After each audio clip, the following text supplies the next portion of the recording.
Welcome back, everybody. We got a couple updates as well as some bad news for this week.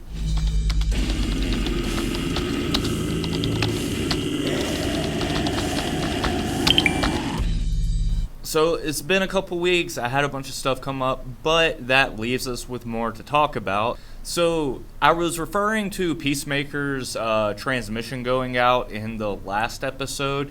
There's an update on that. It got fixed, but it didn't. They started driving to their next destination, and apparently the transmission was not done correctly.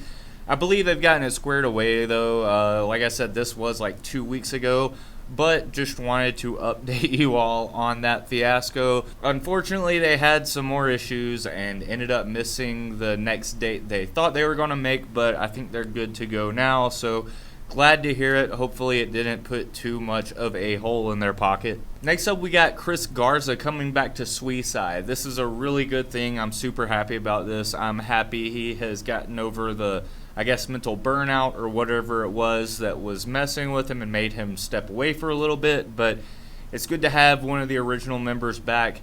Sui Si just is not the same without Garza, the same way they're really not the same without Mitch. But not having Garza just makes it a completely different band and a shell of what it once was, so I'm glad to hear that he is back with the band.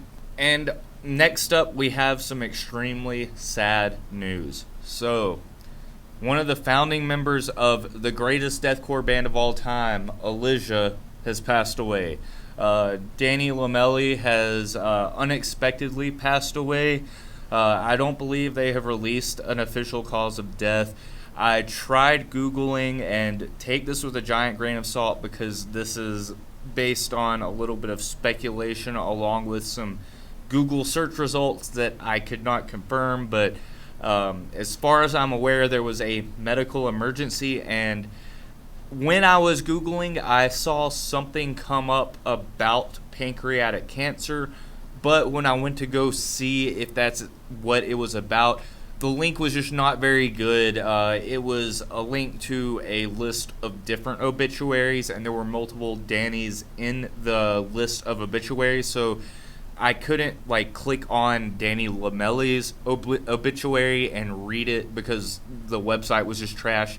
So I can't confirm that it was pancreatic cancer, but as far as I'm aware, it was a medical emergency, possibly related to pancreatic cancer.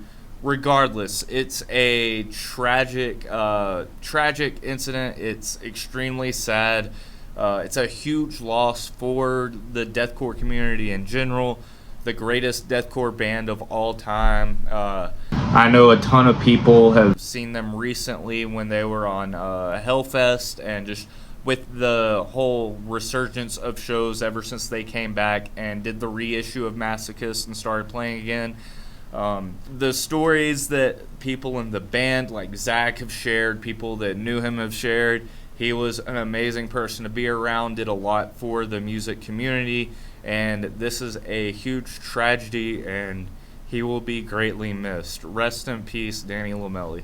And in an attempt to end this episode on not a sad note, but a entertaining while irritating in a way type of note, Mario Judah has somehow intertwined himself into the scene and become a lolcow, essentially. So, for those of you that don't know, Mario Judah is a very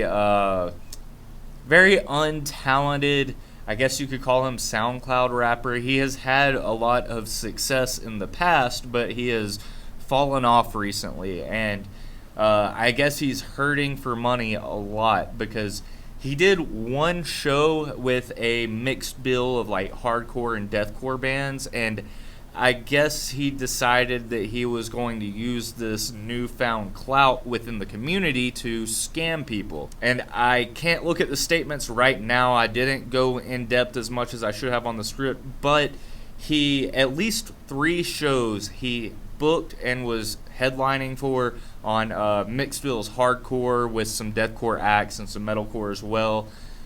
He did not show up, but he took it a step further. He made the promoters use his website to buy tickets off of. So for people to get tickets to these shows, they had to buy tickets through his website. He ended up not showing up to the shows and not giving the promoters the money for the ticket sales. So he made away with it. It's hard to figure out exact numbers, but at least $11,000 that I'm aware of, he made off with without even having to show up at any of the shows. Screwed a lot of bands and promoters out of money, venues as well.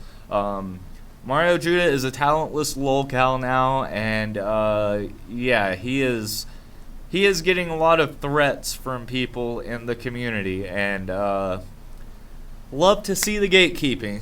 But that's about it for all the big news that's been going on. If I missed anything, any updates, whatnot, drop them in the comments below. If I was wrong about anything, correct me in the comments below. And also, like, subscribe, leave a comment about anything, and I will see you guys next week.